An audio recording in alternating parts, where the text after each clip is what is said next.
So what I wanted to do was first start out with what I was planning on talking about. And I know that the initial description talked more about supporting grieving children, and I'm happy to talk about bereavement as well. But from my sense, from what little discussions I had before I came here this week, was that most of what people are going through is, at least for the children, is not bereavement. That in most situations it's that they're dealing with the crisis of property damage and disruption to their community. And so I wanted to focus on that, although please ask questions about bereavement and loss, and I will mention it, I'll allude to it, I'll talk about some resources, but that's why the topic shifted a little bit. So what I was planning on talking about was really just some basic information about how do you support students and children in general after a disaster. And I'll also talk about, how do you support their families, and I'll get to later how do you support professionals as well. The next is really to talk about some of the symptoms of adjustment reactions. What can you look for? What should be some clues that children may be struggling a little bit more? Although I do want to say that the most common symptom is nothing, so that you really can't rely on looking for symptoms. And all of the symptoms I'm going to go over, or reactions, can be seen for other reasons as well. So they're not diagnostic either, but they'll just be something. Parents will say, what do I look for? So I will tell you some of the things to look for. I'm going to also talk a little bit about psychological first aid as I start to talk about how to support individuals after a disaster. Then I want to spend some time on the timeline for adjustment. It can't really give you a number of days, weeks, or months, but I can tell you some of what you'll see in the process as it unfolds and things to think about for that. And then I'll turn to staff support and professional self-care, because this is hard. It's just as hard for the adults as it is for the children, and in many ways it's harder. And I think what happens is this assumption that somehow, the adults can take care of the kids and not be upset themselves, and that's not realistic. And I also think that professionals who are in positions of trying to help others, not only, and they live in the same community, because they're not, end up with even more of a burden. And then if you add on the layer of decision makers in communities, so I'm meeting tomorrow with the superintendents from the 40 school districts in the area. That is a very challenging role to take on. And I sometimes, I was in a meeting today with some administrators, and I made some comment, and one of them repeated it like 3 or 4 times, and said, we've got to remember that. And it was a simple comment. I said, there's nothing you can say or do that is going to make this okay for people. And she was like, okay, let me see if I got that. And I'm like, okay, you can write it down if you want. I didn't think it was that profound. But the issue is I've actually turned to administrators after really some of the worst, disasters and shootings and stuff, and just said, you realize no matter what you do, everyone's going to be upset. Like, do you get that? Because there's this sense that they have to make all of these decisions. Everyone is upset. People have very different opinions and feel very strongly about their opinions. You not only can't satisfy them by any one act, but even if you did exactly what everyone wanted, they still would be upset. And so they start to question their judgment. And I think, so I'm highlighting this because although it's at the end, it's probably the most important thing. I went out and worked with one school. The principal actually asked me to come out and work and do some training for his school. And he had 2 professional development days before the school started. And he said, we've had a lot of loss. He had a much beloved teacher and coach die of, I think, cancer. I mean, it was a natural cause. And then he had 3 students who had died by suicide, but it had been a couple years since that had happened. So there wasn't really any major precipitating event, but he gave me time to meet with his staff, who's very sensitive, very supportive. And I remember saying, well, how much time will I have? And he said, well, I can give you 4.5 hours. Is that enough time?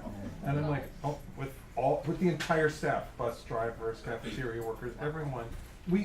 I spent 4.5 hours with them over 2 days. They kept me later. I mean, it was really good. So anyway, I'm talking with him, and I, was saying, this is really difficult to be a leader because, you feel like maybe you're making the wrong mistake. And he said to me, after the 3 kids died of suicide, and it wasn't a cluster, and it was spread over a period of time, he said there were a couple of the staff that said, if I had done something different, these kids wouldn't have died. And he goes, I've had to live with that for 2 years. I wish we had talked earlier. So just this sense, and if you realize what that must be like to be the person making decisions, well, you do this all the time in pediatric healthcare settings. You get families in who are upset, and you realize, if their kid's just diagnosed with some serious condition, there really isn't anything you're going to say that's going to make them happy or not upset about that. But I think, for some people in leadership positions, they're not used to that, and it can be very challenging for them. So that's what I was going to talk about. Any other things you wanted me to go over? Otherwise, you've got to ask as we go. Otherwise, I just babble. It takes a long time to go through it. Okay. So what I wanted to do was, I interviewed this teacher as part of a preparation for a webinar that was actually for bereavement. And I think she gives a very nice sense of what it's like to be an empathic adult that can support children. When I'm going over this material, particularly with schools, they'll say to me, our teachers are not going to do therapy. I don't want them to do therapy because they're not trained to do therapy, and they're not in a therapeutic relationship, and they don't have the time to do it. A lot of times pediatricians and other pediatric healthcare providers would say, well, this is great, but I don't have time to do counseling. I'm not reimbursed for counseling. So what I'm trying to convey is that I'm not asking most people to provide treatment or therapy or interventions. I am asking them to be empathic and supportive. And there's a distinction, and I think she gives a nice example of that. So it's only 90 seconds long, so I'm going to show that. 2 years ago, I had a student come back from a funeral. And the kids told me that his mother was in the hospital, and that's why he hasn't been at school. I said, oh, okay. So then when he came back, I said, Jonathan, he said, my mom passed. I had no idea. No one warned me. And I said, Jonathan. And I hugged him, and then I looked at him, and I was gonna lose it because of my heart, your mother, And he looked at me and he goes, Jackie, please don't. And I said, okay. So he didn't want to talk about it. And the only thing I let him know is, when you're ready, I'm here. We're all here for you. And my door is always open. And, maybe 3 weeks later, he came to me and said, thank you. And I look up from my desk, what are you thanking me for? He said, I just want you to know, thank you. And I said, Jonathan, you're welcome. And I don't know what I did. He goes, you were here, and I didn't have to talk about it. So I realized then, I wish I realized that sooner. Sometimes you don't want to talk about it. You want to be somewhere where you can forget that you're grieving. So I think you have to, as an educator, it's like a dance. I'm going to take a step forward. If you start the dance with me, I'll take the next step. If they stop and they're not able to, okay, we can stay here and just listen to the music. So it's a really nice metaphor, and I think that's part of the clinical art of medicine, but it's also the art of teaching. And that's really what they're supposed to do, is enter into a dance with their class and try and figure out where each kid is and see if they can advance them a little, and if not, just be there with them. And particularly when they're in distress. So unfortunately, we don't teach dance moves in medical school anymore or in residency programs, and I think that's really important.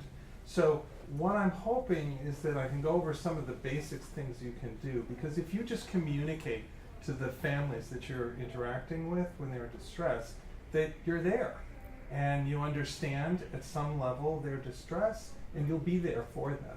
That actually does a whole lot. Not to say that some people don't need referral and treatment and mental health services, but I think everyone deserves to have, every kid deserves a teacher like that, and I think every child also deserves a healthcare provider that is also like that. So anyway, that's what I'm referring to more as empathic presence. So let me turn now to kind of psychological first aid, because when you talk about this in clinical settings, they're going to talk about, well, you want to give PFA. Has anyone ever gone through PFA training or PFA training? Okay, so it's in the disaster field, very prominent now. And psychological first aid is something that's provided broadly to all those who are impacted by an event. You don't screen or identify particular people, you give it to everyone who's been in an event. And it's supposed to be supportive services to just foster normative coping and accelerate the natural healing process. You're not trying to treat anything, you're just trying to help people recover a little bit faster. And the point that I want to make is that all staff should understand the likely reactions and how to help children cope. Because anyone that interacts with children or adults can be a potential source of assistance and support. But if they're unprepared, particularly if they're perceived as insensitive, they can actually be a source of further distress. So right before they opened the 9/11 Memorial in New York City, I actually, that weekend, met with all of the staff to give PFA training and a lot of what I'm going over with everyone that worked there. I'm talking people that took tickets, security staff. Because you will be remembered by the one insensitive comment that someone made on your staff, who usually they don't remember the name, and it's often not anyone you know either. But that's how you'll be regarded. I remember I dropped my daughter off one day for school. She was running late. She was in high school. And as I was leaving her, she said, "Dad, I forgot my lunch." I said, "Okay, fine. I'll go back and I'll get it." So I drove back. I brought the lunch in, and I gave it to the secretary in the office. And I said, "Here, this is my daughter's lunch. Just call her down or let her know, and she'll come and pick it up." And the secretary looked at me and she said, "You know, you really shouldn't do that." And I go, "Shouldn't do what?" And she said, You're spoiling her. If you just didn't bring her lunch, then she would remember." And I said, "Well, actually, she's now 17, and this is the first time she's forgotten. So I don't think I really, but thank you. Yes, I'm a behavioral pediatrician, but okay, I appreciate your advice." And so I walked out of there, and my reaction, to be quite honest, was, my daughter's right about the school. They don't really care. And and I try to make light of it. I said, this really isn't for her. This is for you. You haven't seen her when she hasn't had a meal. This is really for your own protection. She was like, whatever. So the point is that really wasn't a good measure of what the school climate was like. But that's how you feel. And so it'll be someone at your front desk. It'll be someone at parking. They go to the parking garage. They're rushing in here because they're really worried about their kid. And then somebody says, "You can't park there." And they go, "You don't understand, my kid's really sick." "I do understand, you better move your car." You're not going to get a good rating as a healthcare provider. I mean, it's already gone at that point. You can try and recover, but people don't really have the ability. I don't mean this in the way it may sound. Most people do not have the ability to judge whether or not they've gotten good medical care. They can only judge whether or not those who provided it seem to care. And that makes a lot of difference. So you want to make sure anyone anyone who interacts has the opportunity to provide support. The other thing is that when something really bad happens, you will not have sufficient mental health providers to meet with everyone, and you won't have healthcare providers that can deliver that care. You're going to be too busy dealing with the other needs that the community has and the medical needs in most disasters. So it's going to be the other people that provide that support. So that school that I mentioned where I spent 4.5 hours, I had said, "Why don't you include everyone?" So after I did the 4.5 hours, I think it was more like 5, one of the staff came up to me and she said, "I want you to know that I work in the cafeteria here. And I have been at this school for 20 years. And this is the first time I've been invited to a professional development. And I want to thank you for appreciating that support professionals provide support to kids." And so the issue is they do. They will often talk to the people in the cafeteria, the custodians, the security guards, and those people see a very different side of the children, and they often have access to that. So I remember when I had a cousin who was hospitalized, I went and visited her, and what she told me she did was she bought like candy bars to give out to people. I think they did something for the nurses, but really it was the people who delivered the food the people who cleaned up the room, because she said they actually stop and ask me how I'm doing. And they'll talk with me. And so I really want to let them know I care about that. So the issue is you want to make sure everybody is prepared to do that. So let me then turn to what some of the steps are. And these are going to sound very basic because they are basic. And it's probably what you do clinically all the time. And I should have said at the beginning, I'm going to talk about disasters and crises, but this information is going to be applicable for your day-to-day work. Because you see families who are upset all the time. And if they're in a family or personal crisis, the same strategies and approaches work. So you don't have to, I hope you don't have any more wildfires or natural disasters, but you will have families who are upset. It's part of healthcare. If they're sick, the families are going to be worried about that. So the first one is observational awareness, and I'll get to a couple slides going over some of the different symptoms to look for. You want to make a connection, help people feel comfortable and at ease, and be kind, calm, and compassionate. People pick up when something bad is really happening. They tend to pick up on your affective tone more than the content of what you say. They don't really process the information. I had someone who worked with me, and she contacted me when she found out that she was diagnosed with cancer. She actually wasn't able to reach her husband right away, so she reached me first. I was unfortunately on a train in the quiet card, but that's my problem. So then she said to me, I want you to come to my first appointment with the oncologist along with her husband. So it was about maybe a week after she got the diagnosis. I sat through the visit. It was for an hour. I thought the oncologist did a really nice job. He went over the diagnosis. She had a primary tumor that was being removed. She was starting on chemotherapy. He went over prognostic factors. For a full hour, she signed the consent for the surgery and the chemotherapy. And then she walked out and she looked at me and she said, "So I don't have cancer." And I'm like, "Excuse me? You just gave consent to remove your tumor and to start chemotherapy." And she goes, "I know." And I go, "Well, what do you think you had?" And she goes, "But he seems so hopeful." And I go, "Yes, he is optimistic that you will be successfully treated and cured of your cancer. But you do know they're taking out a tumor and they're giving you chemotherapy." And I think she got that, but that's not really where she was at. Unfortunately, she was treated successfully. I saw her probably about 20 years after treatment. So, I mean, he had right to be optimistic, but the issue is, I was just shocked that she walked out and she's a bright person. And for her not to get that, I just thought was pretty striking. So you need to realize that people pick up on how you deliver information when they're distressed more than they actually pick up on what you say, because they often can't understand it or process it effectively. You want to also then assist with basic needs for individuals. And I'm going to go over that as the next slide, because that I think is a really important point, particularly after natural disaster, when people's basic needs are probably what many are focused on. You want to then listen and then respond to what people tell you are their concerns by giving realistic reassurance. You don't want to give people false reassurance. It really isn't helpful to people to keep telling them that they shouldn't be worried. If somebody tells you they're worried, you ask them, "What are you worried about?"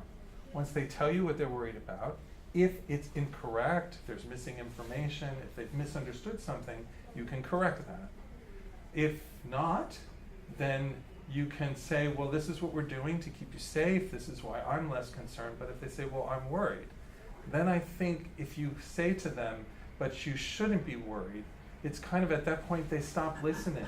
Because I'm telling you I'm upset about something. You're telling me I don't have a right to be upset. You just don't get it. And then it doesn't help. So what you really want to do is, I was just seeing a patient yesterday, and the kid probably has ADHD, an attentive subtype, so he's not hyperactive. So there's been some question about the diagnosis. He's just being evaluated now. And the parents don't really see that he's having any difficulty, although they recognize he has concerns, that's why they're coming in. But their form, it's zeros across, okay? And the teacher's is not, okay? But it's not hyperactive, it's just inattentive and distractible. And I think they see that at some point. So we kind of said while the kid was there, and he's like about 8, we would like you to fill out this form. We want to see if your child has ADD or something like that.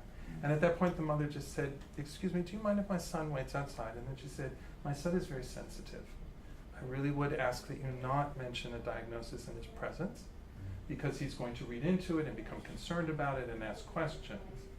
And so, we had some discussion about that.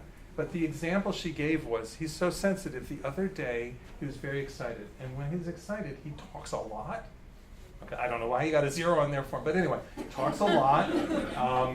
And so I commented to him that when you talk that much, some people might find that annoying. And she said, and he started crying and said, "How could you say that about me?" So she said, so what I said to him was, "Mommy made a mistake. You are not annoying. I shouldn't have said that. It's not true." So she's using this as an example. So we had a discussion then about, well, he's 8. He probably has questions of why he's coming here. Could you help us figure out what you would like said to him? And she goes, yes, actually was asking, why do I have to go to a doctor? And, so she says, I get why you want to discuss it with him. And I said, but that example, that is actually a factual point that's true. And if you find that he talks a whole lot and you find it annoying, what you commented was some people will find it annoying, and indeed they will. And so if you don't help him understand the outcomes that might come from his behavior, he will not change his behavior appropriately. It is okay for you to tell him that there's something he might wish to work on, because the alternative is the kids will find it annoying, he will not have friends, or he will get into disagreements with them, and then you will have to deal with that. But I don't think you should have apologized. You didn't say he was annoying, you just said some people may find it annoying. That's just not a bad thing to say to a kid. They need to understand there are consequences to their actions, even if they don't intend malice in them. So, it was this, and I said, you can't help your kid cope with distress if you don't allow him to have it. So what you really need to do is allow him to own his feelings and then teach him how to cope with it. And you really also want to, there's a tendency for parents to always try and take away distress, and sometimes you have to sit with it. Listen to the music with them, say, yeah, this is difficult. Let me talk about what I did to deal with it. I remember when one of my kids when she was younger, she came up to me and she said, "Dad, I got into this disagreement with my friend, and I need your help." So I said, "Okay, tell me what happened." So she tells me what happened, and I go, "You know what, dear, I think you can actually handle that." She goes, "What do you mean by that?" And I go, "I think it's a disagreement you had with your friend, and I think you are quite capable of figuring out with yourself how you want to respond to that. Because I'm not always going to be here to help you every time you have a disagreement or a problem, and I actually have faith you can deal with this one." And she looks at me and she goes, "What kind of advice is that?" And she said, "I was expecting something a little bit more meaningful." I said, "Okay, I'm going to tell you something profound. It's taken me years to get to. Life sucks, and then you die." And she looks at me and she goes, "Seriously?" It's actually pretty profound, and when you are older, you will realize this. And I said, "But I actually have faith that you're going to be able to deal with your distress. And if I'm wrong, I will own that. You just come back and tell me I'm here, and you know I'm always here for you. But I also know that I can't always be the one to solve your problems. And I think you got this one. And if I'm wrong, you tell me, and I'll step in and help you with it." She didn't need my help on it. She's actually finishing up her training in marriage and family therapy. She's really quite good at this stuff. And I think some of it is because she learned the skills.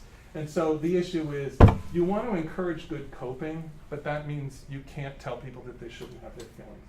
A question about that, because one thing that I've had difficulty in the aftermath of the fires, and speaking with colleagues who lost their home, of which we have several, and I did not, is that once I am speaking with them, and I almost feel like I'm over-empathizing, and my part of the conversation turns into this, circumstance where I'm saying, "Gosh, I think it's noticeable to them that I am distressed by their loss." Right. And I repeatedly have these horrible circumstances where I leave going, "I can't believe I just did that again." That I perseverated on this, and I don't know the right thing to do in these I circumstances. think that's a good question, because I think in this community, anyone who's lived here for any period of time or has been a professional in this community knows probably dozens of people who've Oh, lost their yeah. homes. You meet someone And we every run day. into them. Yeah. We run into them rebuilding their lives. We run into them at Home Depot. We run into them at Target. We run into them at Costco, even outside of our professional Oh, yeah. realm. And it is the sense of not quite knowing What to say? or Okay. how to express how, yeah. Or that just- you're the downer. They might be getting back to Yeah, their life, yeah, and you're yeah. like, oh my gosh, you know what? Yeah, yeah. And, Well, it's interesting because I was just talking with a group today, and it included somebody who's lost their home, and it's just like, oh God, everybody comes up to me. Yeah. And I don't want to keep talking about it, because I went over that some of the reactions you'll see in adults is shame, and that some people who have been victimized, either through shootings or through disasters, and when they go someplace else, they'll sometimes lie about where they're from. Or just not say it because they really don't want to keep talking about it. Right. And she said, I don't even think about it. I'm going home to relatives out of state, and they just want to talk about it. And Yeah. frankly, I went out of state to get out of state. I really don't want to keep living it. And so, and I talked to one superintendent once, and she was in a small town, and she said, everybody here knows about the disaster. It was a shooting in this case. She goes, I'm going to tell you the truth. I go out of town for grocery shopping now. Because when I'm buying a tomato, I just want to buy a tomato. I really don't want anyone to talk about it. And I've gone to some small communities, really small rural communities that have had major shooting events. And it's everywhere. Like, you cannot get away from it. It's, once I was saying, so it's not just coincidence. I think it was, kind of set up that way, but I was invited to go to this, to come talk to the school, and they said, oh, we have some parents that own a dude ranch. Now, I thought, well, that'll be fun. I like horses. Well, it was off season, so no one else was there, including the horses. Like, I never saw a horse. So it was kind of like, this did not work. I'm just at a bad hotel, but don't tell them. And, the dude ranches are not the finest facilities, and I'm like, so I'm at a dude ranch, and we just have 2 rooms, the 2 of us who were, there. And so the next thing I know, they're bringing one of the teams is coming to use the restaurant, or whatever you would call. It's not really a restaurant, but A chuck kitchen. house? It's like a kitchen facility. So they're having this school team dinner or something with the coaches. Well, that included the victims, that were hostages and stuff. So I'm like, okay, this is not turning into like a resort in a restaurant in a resort. And then the guy who I was with, who's a psychiatrist, goes, oh, by the way, while you were doing your presenting, did you see the mother was crying in the back? That's our host. She's thinking of a divorce. She's coming over after dinner. And I'm like, seriously? After dinner now for dessert, we have the owner of the facility who's in tears. And then, we'd go out to dinner, and someone would say, oh, the waitress is actually a student at the high school this shooting was. She lost her friend. And it's like, oh my God, can I find anywhere? I went to one community where I picked the place I would stay in, because I've learned if you don't ask, you end up sometimes with people who are related. So I was staying at it's like an inn, I guess would be the best way to describe it, and they had a tavern. And I walk in, and behind the bar, now I was going to get dinner, I wasn't going to get a drink. Behind the bar, the person serving drinks, she goes, hi, and I'm like, do I know you? And she goes, I actually moonlight, it's a second job. I teach at the high school. And I'm like, seriously? You too? I think the one for me was when I was in China after the earthquake in Dujianshan. The translator comes up to me during the break and he goes, can I ask you questions about my anti-anxiety medicine? And I'm like, seriously, the only person I can talk to is I don't know any Chinese. You too? So you do get this sense sometimes that you can't, it surrounds you. Now, the support surrounds you as well, and many people find that wonderful, and one of the reasons they move to small communities. But when something bad happens, it can feel oppressive when everybody is having that. So let's talk about what to say kind of and what not to say. And I'm going to take this from, and I have a card on what to say and what not to say, because we did this for bereavement because, I don't know, it's a question that a lot of people have. So there's certain things, and so this is around bereavement, but they're very similar for crisis as well. So the first thing, so what I have found was people will say, well, I don't say anything because I'm afraid I'm going to say the wrong thing. So I don't say anything. And I go, okay, well, that's the wrong thing. Because if you don't say anything to people, it means that either you don't know, you don't care, you're not interested, or you're unwilling to help. They're all bad messages. So saying nothing is not the right one. Then they say, well, if I say something, I might remind them. I go, okay, their mother died last week. You think they forgot? Like, I think it comes into their mind regularly. Their home was destroyed. You know, they're going to be thinking about that. Every time they go home, they're going to have to think about it, or they will go to a place where there's an empty lot. So obviously they are thinking about this on an ongoing basis. Now, they may not be showing distress outwardly. So what happens is you're merely bringing up something which invites them to share how they're feeling, and you're just seeing how they were already feeling. So you don't actually cause it. You just witness it. So that's one. Now, there are times where it's not the best. So, for example, if, you know, the bride is walking down the aisle, you don't run up to her and say, you're probably thinking about the fact that your dad isn't here to walk you down the aisle. No, if she actually is not thinking of it at that moment, let her walk down the aisle, you know. So, there's certain times where you don't go up to someone right before they're about to, I don't know, start a lecture or something and say, how are you doing? I heard, this happened. Like that might throw some people off. So there are probably times where you defer a little bit, but most of the time, if you have them, particularly on a one-on-one situation where there's some privacy, I think it's perfectly fine to bring them. So then what I started to do was I would go over what not to say, because I would say if you don't say these things, then you're pretty much safe. So it's kind of an odd way to do it, but people say that it works. So the first thing, first common mistake I would say is anything that begins with at least should be reconsidered. At least you still have your car. At least you have your health. At least you have your health. At least your dog wasn't home at the time. Everything you owned was burned to the ground. After a death, at least you still have your mother. At least you have another child. These things are just odd.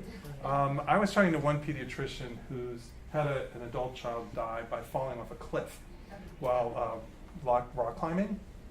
He was by himself. It wasn't discovered for a while. The coroner calls her to say, I have your child's body. It was really bad. And she said somebody actually said to her, at least he died in a pretty place. Oh. And she looks at me and she goes, he's hemorrhaging to death by himself at the base of a cliff. He's not taking in the sights. I mean, why would anyone say that? And I said, because they want to say something and they don't want to see you in distress. It makes them uncomfortable. So they try and get you to stop showing distress. And she said, well, it's bad enough I have to deal with my kid dying. Do I have to deal with all these insensitive and ignorant people?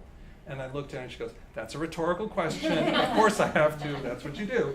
And I'm like, we're trying to educate people, but we got a ways to go. There's a couple billion left.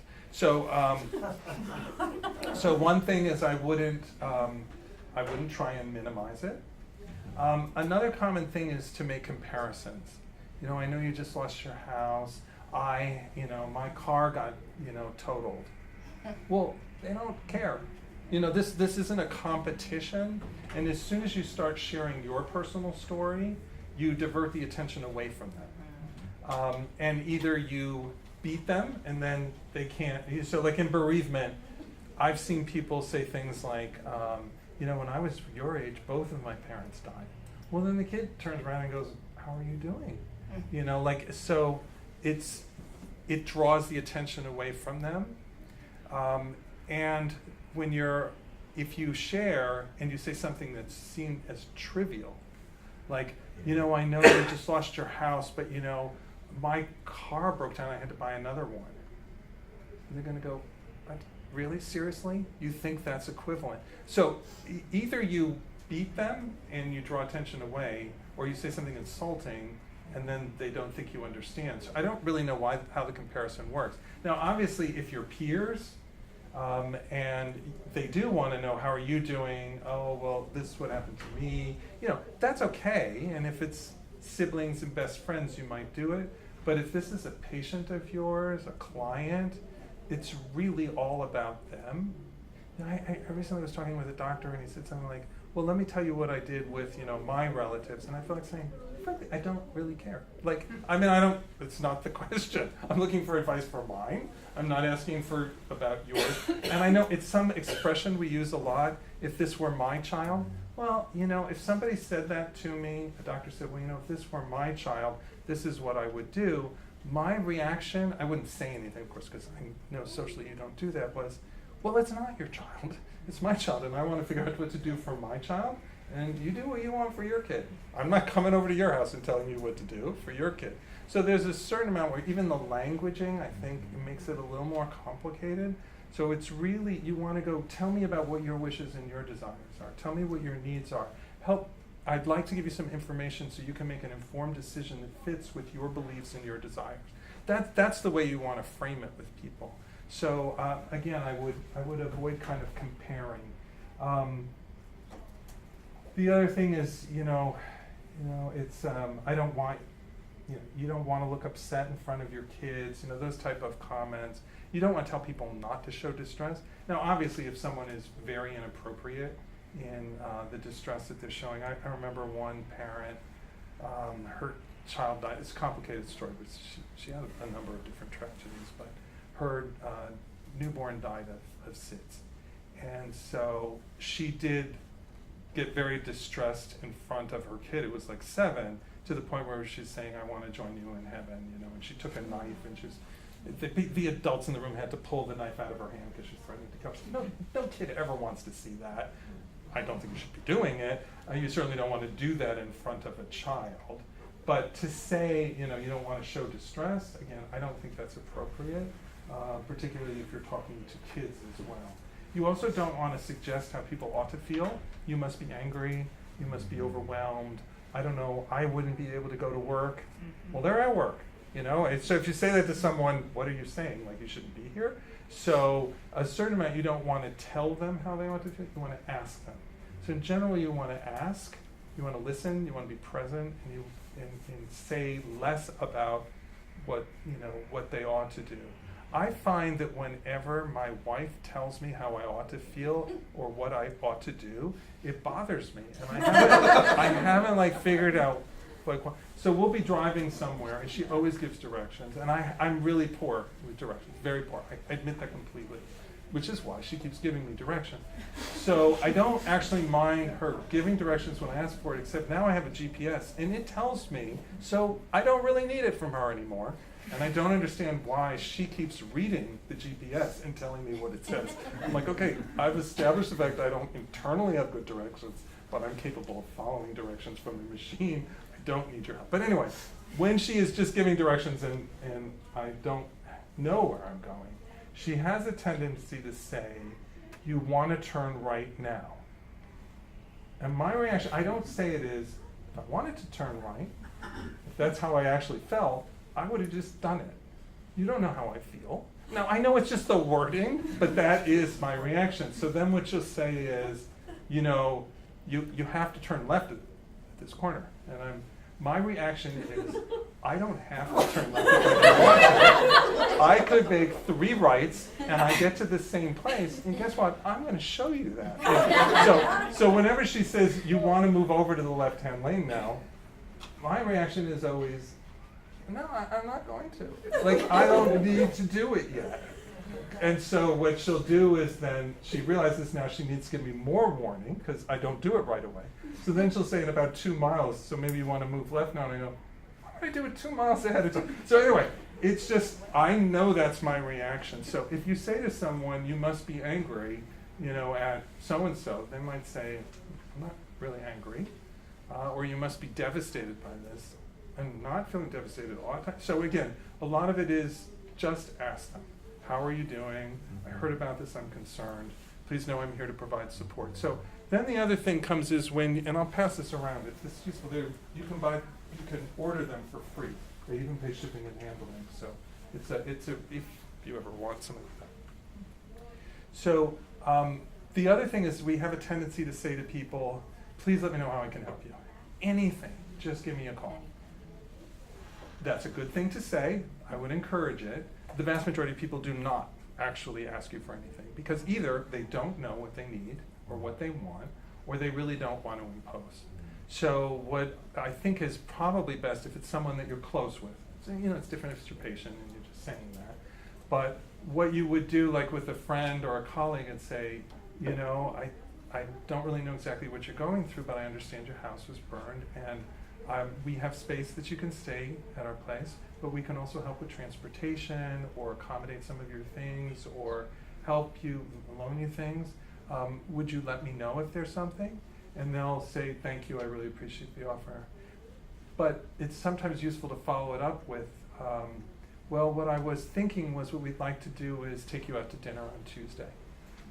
I don't know if that's convenient for you. You can suggest another time, or you can suggest something else that you'd like us to do. But we really would like to do something, and that's what we would like to offer. So if you give them something concrete, then they might say, well, I don't really want dinner, but if you could make lunch and bring it over for my kids, that would help.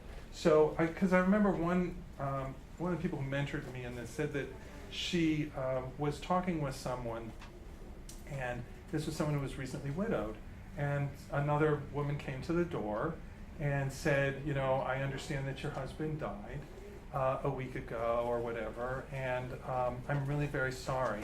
And what I would like to do is clean your house. Because when my husband died, I really didn't have the energy to clean, and it bothered me. And so she said, so I brought all my cleaning supplies. You can tell me this isn't a good time. I can come back at another time. You can tell me I don't want it. That's perfectly all right. I'll respect it. But if you want it, I'm here and I'm prepared. And she said, the woman just said, come in, and that was the best thing anyone did. So the issue is offer something concrete. Now the same thing happens if it's just emotional support. So I'll talk to a lot of people. It's usually not about flooding or fires. It's usually around deaths. They'll have a family member die, like their child die. And I'll say, you know what, you can talk to me at any time. Here's my cell phone number. You can call day or night. I always keep it on. I'd be happy to talk with you. And they, talk with them for an hour, and they'll say, this is so helpful, thank you. And then they don't call back. They never call back. So what I've started to do is I say, you can call any time. Here's my number. And then I follow it up with, but quite honestly, people don't usually call.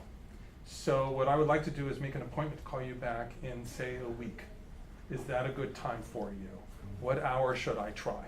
And if I call and you're having fun, you're out to dinner, it's not a good time, all you have to do is tell me and I'll hang up. Or you can email me and say don't call. And that's perfectly all right. But otherwise, let's say, and they'll go, what about a week and a half? Like Monday, 10 or something like that. I go, okay, it's not, I'll put it on my schedule, but you don't have to even put it on yours. If you're not available, that's fine. And then I call up, and I will tell you 9 out of 10 times they say, I am so glad you called, I've had this question. I go, again? I said, call me whenever you have a question. And they don't. And then they'll say, well, why don't you contact me? And I'll say, what about I call you in another week? Yeah, that's good. And so for some people, this goes on for sometimes years, not every week, but we space it out. And when people don't feel they need your support, they can tell you that. I supported one family after the Amish schoolhouse shooting, and I actually visited them, and most of the support I provided over the phone, but at Christmas I started writing cards to them, and each year, and I would say, I'm thinking about you, I hope things are going well for you, if there's any way I can help, please let me know. I continue to think about it. I can't email them, they don't use email because they're Amish. So they were sending cards back. And one year, it was like probably 2 or 3 years afterwards, she said, I thank you so much. You've been such a support to my family and to me personally. It's been a couple years, and our faith has allowed us to heal, and we trust she is in a better place with God, and we miss her. But we're really doing okay, and although I appreciate the thought, I think there are probably many people in the country who need your help more than I do, so you don't need to keep writing. She just said, but you will continue to be in our thoughts. So there's a certain amount where people will say, enough, like I don't really need it. But that would be the way that I would approach it. Yeah? How do you, I'm in San Francisco, a patient of mine who has already graduated from me in her 20s, she lost her mother to cancer, and less than a month later, she lost her place in coffee. I found out when I went to the service, and and you're like, when do you reach out to someone that I'm not in regular contact with? She's not gonna come in to see me, because she's now 25. Sure. I would love some ideas. Sure. I don't know if you remember Morris Wessel. He was a pediatrician, very active in the academy, was in the New Haven area. So he kept in touch with his patients, and when there was a death, when they would go off to college, when they would no longer be seeing him, he would still send them a card. I was thinking about the fact that, you know, your mother died a year ago, and I'm wondering how you're doing. These people came back to establish a fund in his name to, like, I think when he retired, they had like a picnic of all the best patients and stuff.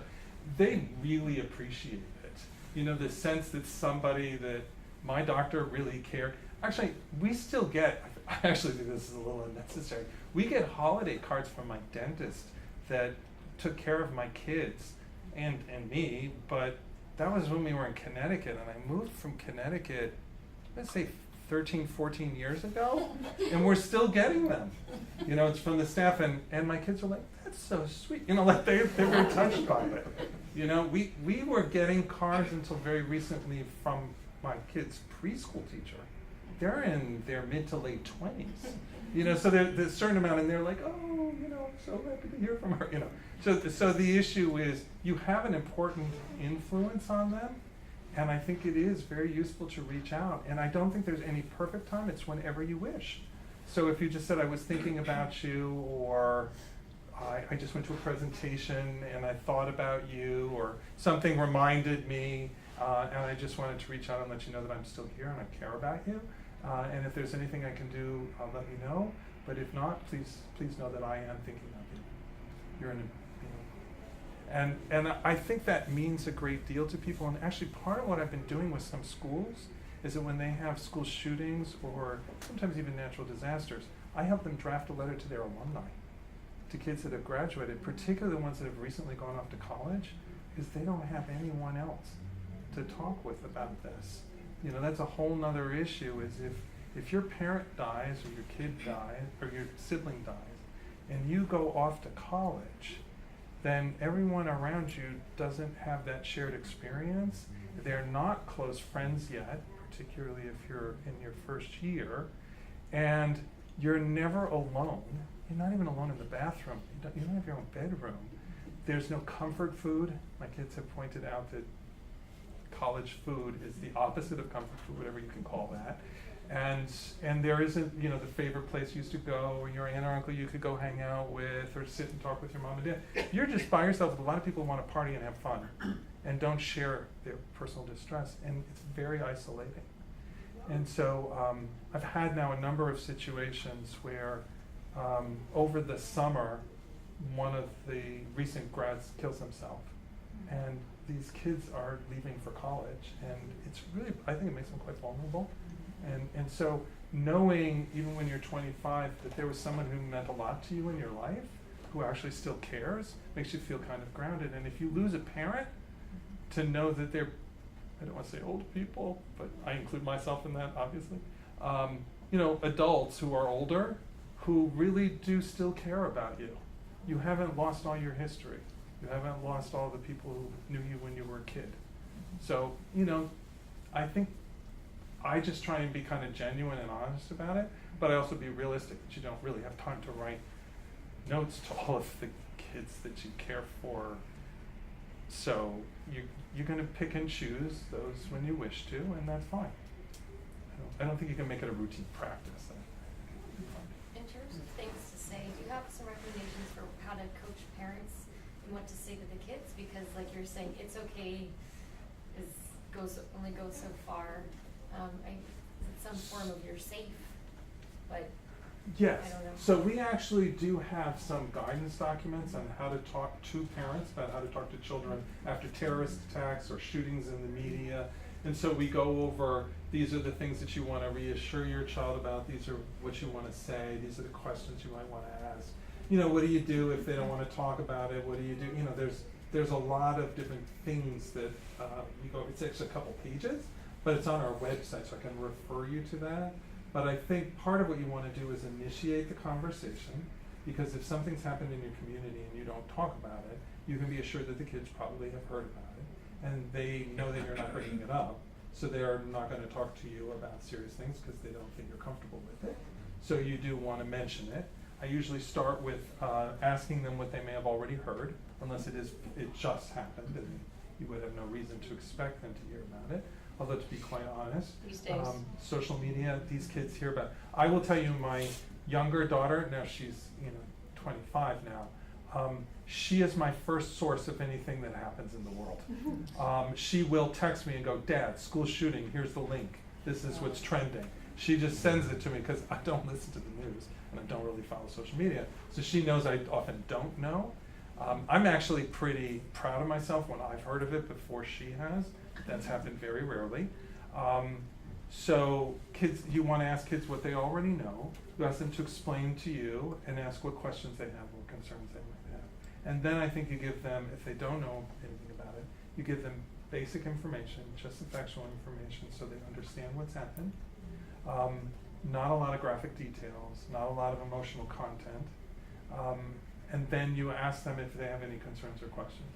And I think if you do that with kids, they know that you're there for them when there's something bad. And my kids do, even as adults, even the one who lives out in LA, she lives in New York City, she'll text me when something happens. She'll contact me if there's anything that's concerning her. Both my kids do that. And I remember, so there's also the issue that you want to do that if there's anything major that's going on that might make them feel impacted. And remember that I was in Las Vegas right after the shooting, and I was with a group of professionals, and I was talking with them, and the thing that they kept saying was, "I didn't lose anyone. I don't have a right to be upset about this. I feel guilty that I'm upset." I'm like, "Why would you feel guilty for being upset? It's upsetting what happened. I actually think you should be concerned if you're not upset about it. Why would you feel guilty about that?" And they were like, "Well, I don't have a right to feel guilty." And I go, "If it bothers you, you have a right to how you feel. You don't have to apologize for how you feel. You may have to apologize for what you've said to someone or done with those feelings, but you don't have to apologize for your feelings. They are what they are. If they're causing you distress, you should work on that for yourself, but don't feel guilty about it." So I said, you can always find someone who's worse off than you. And so if you hold that as the bar, then you will never be able to get support. The Amish family I talked about, the grandmother actually said to me, "I shouldn't be upset. I know one family where 2 kids were killed. I only had 1. I go, "1 killed is enough." Like, I think that's okay. You can be upset about that. That's perfectly all right. There's, you're always going to be able to find someone that's worse off. So I do think, if you think that your kids might be impacted, you want to tell them about it. And kids may feel impacted even when their involvement there is no involvement in them directly. So the example that I gave, and I put this in a comment so people may have read it, was the daughter in New York City contacted me when they had the terrorist attack in the Paris nightclub. And so she texted me, she said, "Dad, going to nightclubs, should I be worried?" I love text messages, and I'm like, "Dear, what does that mean?" So I said, "Please call me up. I mean, if you're worried about something, please call me. I can't do it through text. I'm just not that good, And so she calls me up, and I go, "What's concerning you about nightclubs?" And she goes, "Well, I just had an attack in the Paris nightclub, and there's some discussion on, I think it was Twitter, that this might be a coordinated international terrorist attack, and that they may hit other large cities. And New York City is a large, prominent city. Should I be afraid that this will happen tonight in the nightclub I'm going to?" And I'm like, "Well, dear, there's a lot of cities in the world, and there are lots of nightclubs in New York. So I said, the odds are greater that, you would, if a shooting were to happen in a club you're at, chances are it's not someone from ISIS. Chances are they belong to a local gang or there's some other, personal dispute." She goes, "Oh, I know that happened last week." I'm like, okay. I don't think she was in that club. I think she just read about it. I didn't think she was implying that she was in a club where there was a shooting. But who knows? She doesn't tell me everything. So at that point, I said, "The odds are really quite low." And she said, "I know they're quite low, Dad. They're just higher than they were yesterday." So I was like, it's legitimate. I understand why you would be a little bit more concerned. And I said, "But I think it's fine for you to go out. I don't see any reason to restrict what you want to do." she was like, okay, Dad, I can't talk, then I have to put my makeup on. I go, fine, you called me. So she gets off the phone, and then she texts me when she returns. So it's like 1:30 in the morning, but there's a time difference, so she knew I was awake. And she just said, got home safely from the club, no disasters, some guy spilled a drink on my dress, need dry cleaning. You know, and that was kind of like it. And I'm like, I got it, and I'm thinking, my daughter wants to tell her dad that she's okay. You know, why would she need to do that? Well, the issue is she actually still felt a little vulnerable. And I think we all do. So what happens is when you interact with people, you know, you'll see them and you will think about, you know, part of the reasons we ask questions is we want to know what can we do so it doesn't happen to us? What does it feel like so I can prepare myself emotionally? And that's actually your need, you know? And so if they're doing okay, then yes, you can ask them. But if they're really not doing okay, then it's probably you should wait on that one. So that's, I think, some of it when you say, oh my God, what's that like? I can't imagine what that's like, you know? So you have to realize people are affected by these things. I will tell you, when you had the wildfires here, we had about the same time wildfires in Pasadena. And I happened to be, I'm trying to remember where I was. I think I was at a conference in India. So I'm about to start a presentation, and I get a text from my wife, because I had like emailed and goes, everything okay there? So she texts and she goes, everything's fine, but it's not that far away. Where do we keep all the photographs? What would you want me to grab if I have to run out? And I'm like, oh, I'm not getting into this. First off, the photographs have been uploaded onto the cloud. Let's not even have that discussion. I do not know that. But then the other was, we have a safety deposit box. You lost the key last time I gave it to you, which is why you don't have one now. But you should know the papers. So I was kind of like, part of me was like, really? And then I'm thinking, what should she take? And I realized, I have a talk starting in 2 minutes. I'm not going there, you know? So I just like got back to her later. You know, so I just texted back, dear, if there's a fire and you have to evacuate, just save yourself. I don't care about the photographs. You know, I didn't want to get into a whole thing with, you do know that we scanned them and they're uploaded. That didn't seem like the appropriate thing to say. So the issue is everyone's kind of impacted by these events no matter where they happen in the world. So it's perfectly all right to feel impacted by it. But that's why you want to explain it to kids, because their level of impact, you may not even know what it is. And they may feel connected in a certain way, or they may wonder if it's going to happen to them, or they may worry that the same thing can happen here. And you really don't know what kids are worried about unless you ask them. So one of the examples I'll give is after 9/11, I remember being with my daughter. We lived in Connecticut, and she was 2nd, 3rd grade, somewhere around there. And she said something, a plane flew overhead, and she just looked at me and she goes, Dad, they carry bombs to Afghanistan in planes, don't they? I said, are you worried about the plane that just flew over? And she goes, well, could it drop a bomb by mistake? I said, no, it couldn't, dear. It flies over to the Middle East, and the bombs are loaded there. They don't put them on commercial planes that fly over Connecticut. She was like, okay. I go, so that can't happen. So then a little while later, she went to bed early, and I was like, what's going on? And so she told me she was kind of concerned, and she said, do we have to worry that, this is now during the Gulf War, that we might be bombed by Afghanistan because they're acquiring nuclear capability? And she was like 8 or 9. I go, what? And I said, oh, you're thinking of North Korea. Well, this was, of course, a long time ago, and we didn't believe it was that close. And I'm like, no, that's North Korea. This is Afghanistan. They're not that close to each other, but they're, not that far away. But no, they're different countries. And she goes, okay. Now, she was just listening to NPR, overhearing in the car on the way to school, So you don't know what you're hearing. So you should always presume that if something has wide media attention, that kids of almost any age might be picking up on that and have concerns. And so you have to first ask them what they're concerned about before you can answer. And maybe not play NPR on the way to school. Yeah, well, they were raised on NPR. They were totally raised by NPR, and there actually are worse things to watch or listen to on the news.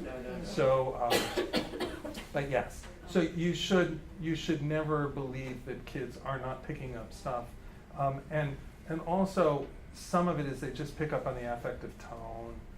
It's not even the factual information. In Las Vegas, one of the things that I said is, if kids watch any media coverage and they hear about people grieving, they're going to start worrying about those that they care about. So in one of the schools that I'd already done training in, they called me on Monday afternoon, and they said, based on, so the shooting happened on Sunday, and they said, based on what you taught us, we're already seeing it. There's already a girl in the already spoke up that she's crying because she's afraid her mother's going to die of cancer. And it just came to the surface because of what's going on with the shooting. Even though they're not related, it just makes people concerned. And so kids pick up on that as well. So let me remind you, if you want a snack, just stand up. I won't mind at all. So let me finish the PFA actions if I can.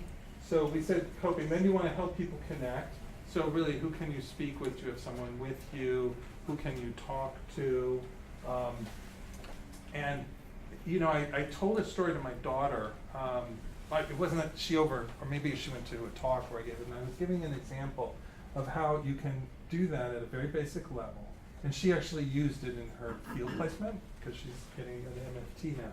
And so I was on a plane flying to a conference in Italy from the United States, and somebody died on the plane. I'm assuming it was a pulmonary embolism. And so, a couple of us were doing CPR for about an hour. It was a bad scene. Let me just put it that way. The plane was full, 747 in the aisle, and coach. Not a whole lot of room. Hard to do CPR over the chair, particularly when there aren't any seats. And he's hemorrhaging from his mouth. His daughter is a medical student, so she's trying to do mouth to mouth on her dad through the blood. It's not succeeding. The wife, is the wife of a physician. She's there with the rosary beads, wailing and saying, "Don't stop, don't stop." And I'm like, we can't keep this up for the whole flight. We decide, I find out that we are 4 hours from any land. I'm like, how does that happen? Like, I thought the flight was only 7 hours. Like, I don't understand how you can get that far away from land. Apparently, you can. So, and they're going, should we turn around the flight? And I go, well, it's going to be 4 hours either way, but I don't want to be the one to tell this family that we're all just going to Italy anyway, and he'll just be left in the aisle for 4 hours. So if you can, whatever you can do, get there. So we stop CPR. The wife knows what that means. She goes, I know what that means. And I go, well, yes, there's nothing we can do. We can't continue. So I'm trying to figure out, how do you occupy them on a plane for 4 hours with the dead body in the aisle? So I had enough judgment to move them to the furthest they could in coach, and those people switched, thankfully. I mean, now they're sitting next to a dead body, so that I thought was pretty generous of them. And I'm trying to figure out, how do I connect them with people? They're on a plane 4 hours from land. So I said, why don't you take your cell phone out? Let's go through your phone directory and make a list of the people we'll call as soon as you land, and then we can inform them, and I'll be with you and I can help you with that. The wife stopped wailing, and they actually took their phone out, and they just did that. They made a list. It kept them occupied, and they needed to do it anyway, because they were so disoriented. We flew through the night. It's, now the equivalent of like 5 a.m. They haven't slept. This is a dead family member, But just identifying the names in their contact list helped them feel connected, yes, right? Just that seeing alone, the names even though they and couldn't the list. call them. No, they just thought of them. They just realized, okay, I can call in so-and-so, I would want this person with them. Now, they were so confused and disoriented that when we landed, they put us in the sun was rising, we landed in Newfoundland. It's an international crisis at that point, because we left the United States on our way to Europe, but landed in Canada. And so now it's a death of unknown cause in the wrong country, so they wouldn't let anyone off the plane. Not only the body, but the family or any of the passengers, and the police have to come in, and then they have to be interviewed by the police, and they have to do an investigation. So this was not an easy thing, okay? So we get off the plane, and they're asking about something about what you went on with the body, and they're like, well, we'll be coming back in a week, our return flight is scheduled, and I looked at them and I said, do you know where you are now? And they said, no. And I go, you're not in Europe. It was announced. We actually returned to North America, so we landed in Newfoundland. And then I actually said to this, I just have to admit this, it's a country north of Canada. Okay, I'm so bad in geography. I told you I have no sense of direction. And having the sheriff say, "Oh, sir, it's actually part of Canada." And I'm like, really? We're all learning something today. So I didn't have a good reason for being disoriented. I had actually knew I was told where we had landed. So the issue is, you want to help people connect. So then my daughter told me that from hearing that story, she was doing placement in a community college, and one of the students came in who was acutely suicidal and very depressed, and said, I have no one to support me. And she said, do you have anyone you can talk to? Because there's no one. I have no friends. No one can help me. So she said, why don't you take out your cell phone? Let's go through your phone directory and talk about your contacts. So she asked, and then he was like, that's my brother. And she goes, do you talk to your brother? Yeah, actually, he's a good source of support. She goes, good. Let's start to make a list of people that you can speak to when you're feeling depressed. So she was like, Dad, it worked. It's kind of like, I really didn't mean it as clinical supervision, but good. So you want to help people connect, give accurate and timely information, but as I said, not excessive information. Just enough so they know what's happening and they know what they're supposed to do. Suggest a referral resource, because in psychological first aid, you're not providing treatment. And it's usually done with a stranger in about 5 to 10 minutes. And then you want to end the conversation. As you know, that's the hardest part. Because what happens, particularly, psychological first aid is usually given immediately as a crisis is unfolding or has happened, although you use principles of it over time. What you will find is that for some of these families, they are going to have ongoing need that's going to be persistent for months to years. So I will tell you, in New Orleans, they told me that they changed their visit structure. They would go, chief complaint HPI, past medical history, and then they said, and at the end is Katrina history. And that is the longest part of the visit, has the most pathology, and it's not billable. And so they said, we just changed what we do. We always just take the Katrina history. So it's not that everything is from that, but a lot is. And so That's even, I have to say that so many conversations, it's not the end thing, but you end up going to the, how are you, was your home, are you okay, was your home okay? You find that this, with every, I've talked to family, I called a mom to reschedule because we were supposed to meet the morning after the fires, and it took a couple weeks, and I called her and I said, yeah, let's get together, wondered how you're doing, with everything. She said, oh, we're okay. And I said, how did you do through the fires? Is your home okay? Oh, no, we lost everything. Like you were talking for a couple minutes before she got to that, and so you sort of have to bring it up in the conversation. You do have to ask, because sometimes you have to get that history, because it's important, at least right now, it's really timely, I went back to New Orleans area on one trip, and I was staying at a bed and breakfast right around Lake Pontchartrain. Mm-hmm. And so the person who owned the bed and breakfast was there, and I said, how are you doing? She asked, what are you here in town for? So I told her, and she goes, oh, that's so great, you're helping the kids here. It was very difficult for the community. And I said, well, how did you do? Like, Pontchartrain's right there. And she said, well, we were flooded, and it was hard. We lost a lot of stuff, and I think the worst thing for me was all those maggots and other stuff in the food. And she goes, but I was really pretty lucky. I was very fortunate because I was diagnosed with breast cancer right before it happened, and I hadn't started my radiation therapy. And I was fortunate because when I relocated, I had the cell phone number of my radiation oncologist, and so he was able to send the information so I could start my treatment. And I'm like, I'm sorry, that's not really luck. Okay, it could have been worse if you didn't have I actually think someone else could have done a CT scan and then just redone the, so she was feeling like she was lucky because in her temporary housing, she was able to start a radiation therapy promptly. So I do think there's a certain amount where, she didn't volunteer that as a problem. And so I do think you want to ask a little bit, and I probably you might start with, did you lose anything? Were you affected in any other way? Yeah. Because the issue is you might not have lost your home, but you may have had other problems that resulted from it. So I was in New Orleans on one of the visits, and I was talking to a teacher who was about 9 months afterwards, And she said something like, you know, I didn't lose my home in the flooding because I rented, and I was renting in the French Quarter, and my apartment didn't flood. And she said, but what happened was then they raised the rent because there was very little housing and it's rental property. So they raised the rent so high, I actually couldn't afford to live there anymore. So I had to go about 45 minutes away, and I need to commute, and we had most of her stuff in the car. And my daughter had to switch schools, and she's in high school, so she's kind of depressed. And I tried to cheer her up, so I got her a dog. She wanted a pit bull, but then the pit bull attacked someone in the throat. So now I'm being sued, and I'm really kind of afraid I'm going to be bankrupt now. And I don't have much money anyway because I've already, and I'm just sitting there going, and you commute 45 minutes and you're teaching children, you know, like you're struggling. I mean, it's really hard. So if you asked her, did you lose her house? Right. No, she didn't. She was in the French Quarter, and you'd say, oh, you're lucky. Right. You know, but it really doesn't play out necessarily that way.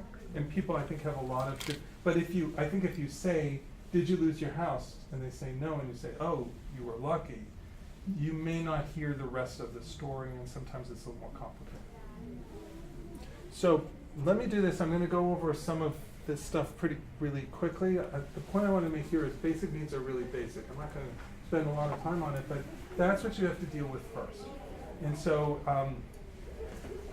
just in the interest of time, because I want to make sure I cover professional self-care and other things.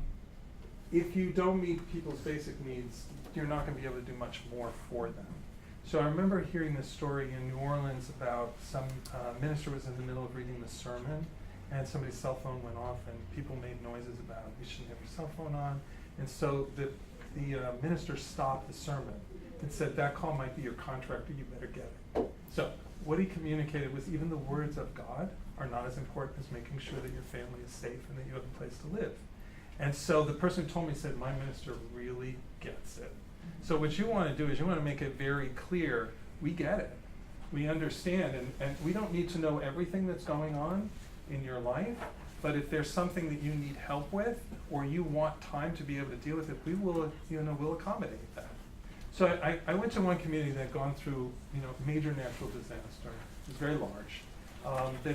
Loss of property, deaths of kids. It was horrific.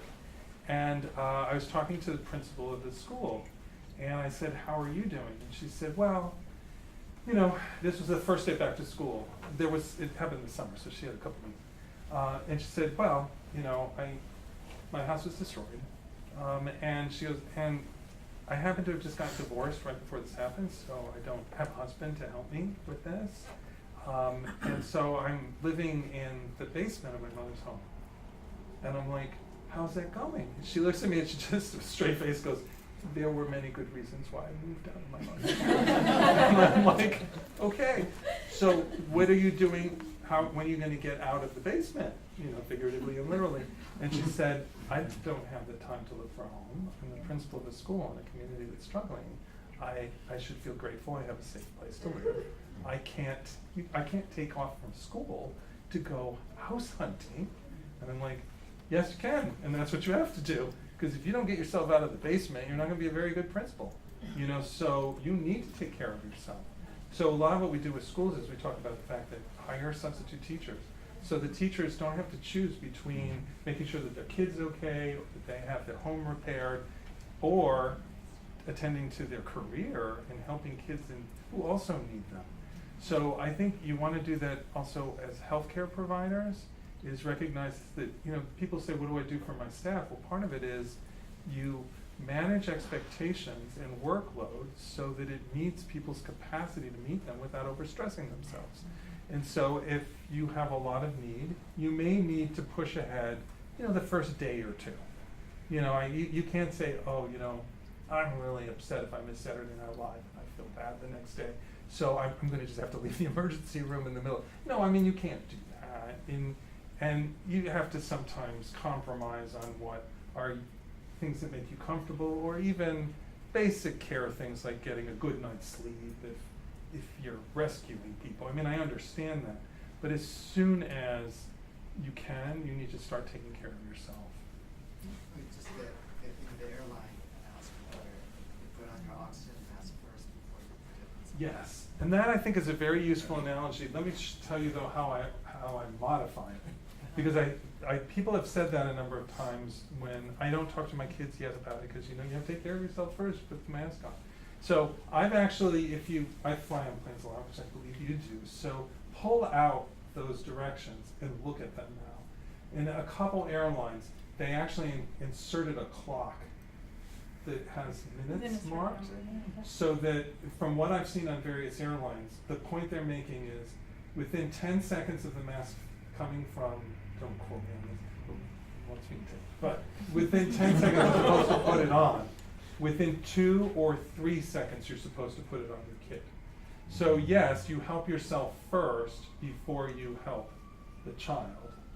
But that's only so you don't pass out before you get it on the child, and it wouldn't work as well if the child fumbled for 5 or 6 seconds and you had passed out because you're trying to help them. So yes, you should meet your need first, but particularly with the kid thing, the kid has to come very soon afterwards, because that's what I will hear is, like, I'm still upset about this diagnosis, so I'm not ready to talk to my kid yet. You're supposed to put the mask on first, and I go, yeah, but you don't just sit there and keep breathing on the plane until you're calm, because then your kid, if you needed the oxygen, would be dead. So yes, you take care of yourself first, the adult first, and then perhaps the child, but the child has to come pretty soon afterwards. For a healthcare provider, yes, you do need to keep nurturing yourself and sustain yourself, or you will be of very limited value. I was talking to someone who was responding to one of the major floods recently, and he said that he sheltered in place in the hospital. He was there for 3 or I think like 72 hours working, and then he wanted to go out and help in the community, and the CEO or someone looked at him and go home, you're of no value. Like, stop, just stop, you're past spent, and you're smelling a little bad or something like that. Just go home, you have to get some sleep. So there's a certain amount where you do, I was talking to one principal in New York City, and she was in one of the schools that was right near the World Trade Center, and a lot of the debris fell on their school and damaged it. And when the first tower was hit, she was told to shelter in place and not to leave. And then the second tower hadn't hit, but then they lost electricity or something and communications. And she did the best she could. She thought about it. She said, we're getting out. So she evacuated the whole school when she was told to stay in place because she had lost communication. She knew she was very close to the World Trade Center and she didn't know what was going on. And then the second tower was hit and the debris fell on the school, so it was actually a good decision. But she said, while I was evacuating, and they walked across Manhattan, and she didn't know what was going on. They didn't lose a kid, they didn't get separated from a kid, but she also knew that her sister worked on one of the top floors of one of the towers, and as soon as she realized both were hit, she knew that her sister was probably dead. She said, but I couldn't deal with that. I have to get these kids to safety. And that is the case. That's what you have to do. I mean, sometimes you have to put off your needs. But she told me several years later that she doesn't come back to school on the anniversary because she has to take care of herself, because otherwise she's not going to be able to take care of the kids. So there is a certain amount, I think, where you make a decision when it's really critical, you push through a little bit, but then you need to recharge yourself. Because what I will tell you is these things are long-term responses. And if you spend yourself down in the first couple of days, you're really not very good after that, and you're not available to people. So you want to make sure that your plans attend to the basic needs of professional staff as well. And I know, like, what I did in New York City after 9/11, I was coordinating the training for New York City schools, and I added 55 full days of workshops. I was helping to run the citywide school crisis team. With all the district heads, I was doing different projects, and I didn't live in New York. I lived in Connecticut, so I was commuting. I stayed in hotels 40% of the nights for like a year and a half. I mean, it was really, and I had young kids, and it was really, and I continued my entire full-time job at Yale, with the exception that it covered me in clinic 1/2 day or something like that. I was taking call for clinic in the emergency room from New York City before there were cell phones, so I always had to make sure people knew how to reach me, and I could beep her, and I was in range in the hotel room.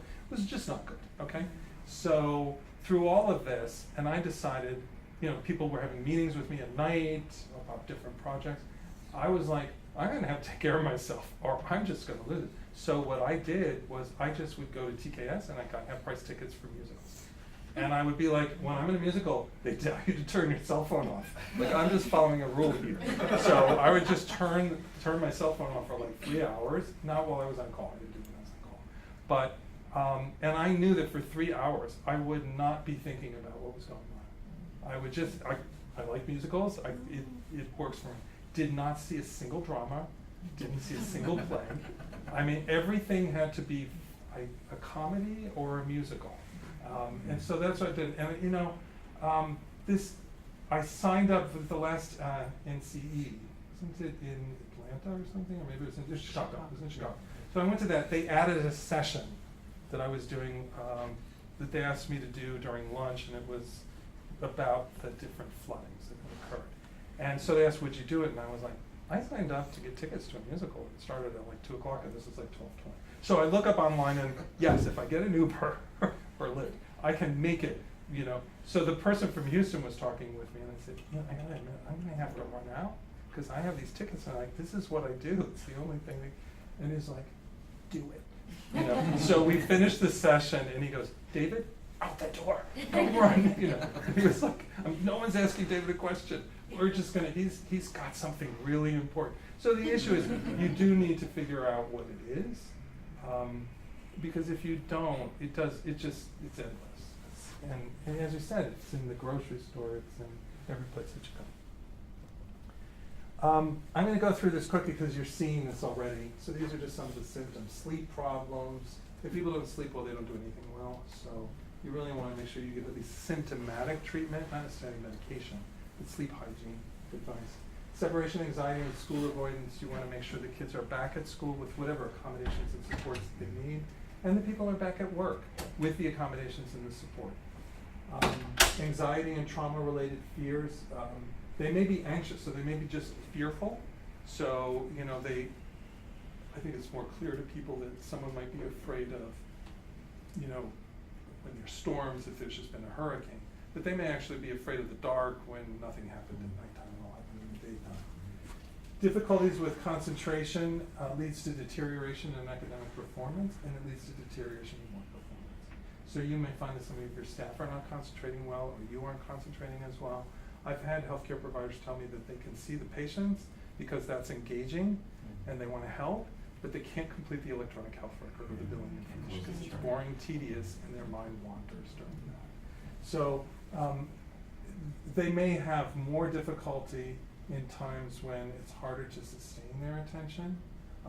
I had one teacher, you know, I was talking beforehand that sometimes I will go to the schools after there have been school shootings, and I may ask them to bring in their significant other or spouse to some educational program where they can actually, so that the spouses and significant others know how to help their loved one who's gone through this, because they haven't gone through it and they don't know what to do. And one of the teachers looked at her husband, and it was in a very nice and supportive way, and that's why they were there. But she said, to be quite honest, the shooting happened in school, a kid died, you know, it was a very traumatic event. And she said, but when I'm in school, I'm taking care of the kids. And that's all I'm concentrating on, and I have to be there for them 100%.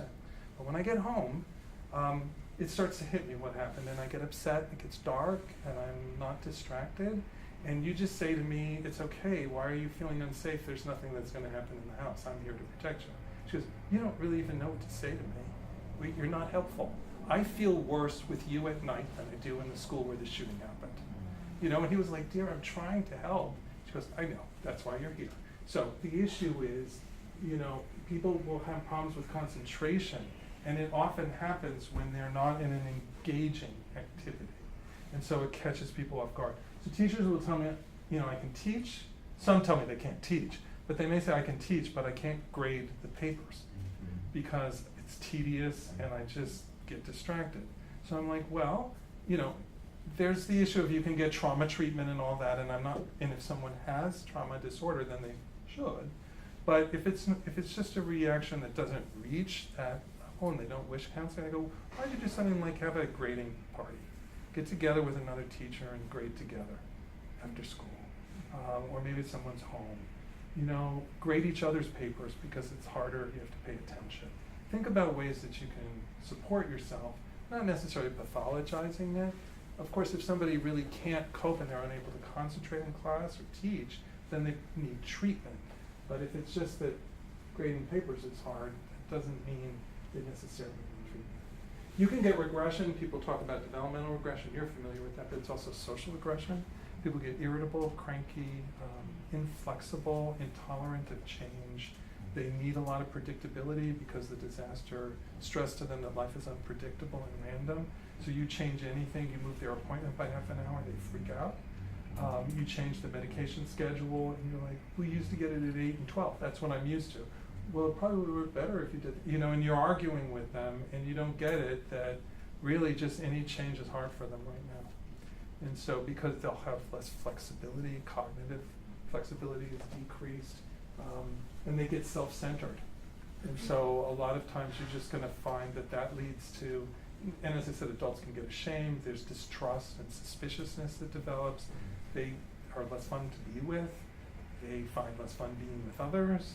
There's often tension and conflict, and that's part of the stress process. You get depression and sadness, substance abuse, increase in alcohol, tobacco, and other drugs. When I was in China, I remember asking, there was a school collapsed in the earthquake. About half the kids were killed, the other half were dug out, and survived. And of course, they didn't go back to that school, it was devastated. And they were in a tent community, kind of this resettlement community. And under a tent, I'm talking with the teachers, and he's going, well, it's middle school kids, and they're smoking more. That was what he noticed. And I said, how are you doing? His principal was standing next to him. He said, I drink every night to go to sleep. I see this among healthcare providers too. They'll self-medicate with alcohol and other things. So you really want to make sure that you're looking for that. So when you're evaluating people, you should be asking about substance use. And schools need to be anticipating this because most of their recovery plans, it may include increased mental health treatment, particularly for trauma, but they don't include substance abuse counselors in general, and that's often a group that's at risk. And somatization, you see it all the time. People present with physical problems because they're in psychological distress, and you have to help them with that. But as you know, there's psychophysiological reactions in stressful situations. So asthma may get worse because of stress hormones. Diabetes can be less in control. And so it isn't all, it's both. I remember going to one school, major shooting, some kids died, and the principal had a heart attack and then was out having, bypass surgery. He comes back and I'm meeting with him and he said, we've had, aside from myself, like 3 other staff who have had stress-related health problems. Do you ever see this after a shooting? I'm like, are you asking me, do you see more stress-related health problems after stressful situations? He goes, yeah, do you? And I just pause and he goes, I'm guessing the answer is yes. And I go, yeah, it is, so, but people don't talk about that. And that's something which you do need to recognize. I'm going to skip this one. PTSD, I'm not going to go over it unless people have questions. The point that I put this up for is the new diagnostic criteria for exposure. It used to be exposure to death, serious injury, or sexual violence as a direct victim or witness. It's been liberalized in the latest version of DSM for children, or being informed it happened to a close relative. So you can tell a kid that someone died in a car accident, like a parent, and they now qualify for the exposure criteria, which means they are now potentially could have PTSD. A lot of the symptoms are also seen in bereavement and other stress situations that are not PTSD. So although I think we're going to start overdiagnosing it, and I think what's happening is some people presume anything you see after a disaster is a trauma syndrome, and that isn't the case. So there was a shooting that happened in one of the California schools not that long ago, and it was, I don't know if it was a spouse or an ex-spouse, came into an elementary school to see his wife or ex-wife, and then proceeded to shoot and kill her in front of the class, which unfortunately was a special ed class in elementary school. And in the process, shot several of the students standing near her and killed, I think, one of the students and injured several of the others. And then he shot himself. And so, these are special ed full-time special ed kids at an elementary level, so, you know, processing that is pretty complicated.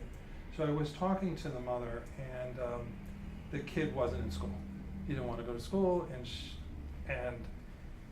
she tried to get him to go back, and that didn't work.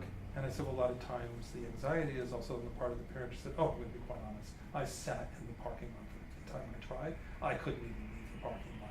Yeah, he's home because I don't want him at school either. It's me too. I will admit that openly.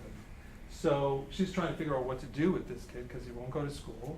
He has an intellectual disability, and she's going, so he's not really getting any school support. So I was going to go out to the store and buy some workbooks because we're each taking a day watching him at home. And this is like weeks. And I'm like, I'm sorry, they're not sending someone to the, and that was a whole nother issue. So then I'm like, he's not getting counseling either. So I'm trying to find a trauma counselor. They're not in an area that has a lot of mental health services. So I said, how close was he with his teacher? And she said, oh, he really liked his teacher. I said, well, is he grieving the fact that she's dead? And she said, this is like 3 weeks later, she goes, that is an interesting question. No one has raised that. I hadn't thought about that. And I'm like, really? Like, his teacher's dead, one of his classmates is dead. Maybe he misses that. And like, maybe he's grieving that. But people just don't think about it. They focus all on the trauma. Now, there's no question these kids were exposed to trauma, and I sent him to someone who has trauma training because he probably has PTSD from what she described. But we shouldn't presume that there isn't bereavement.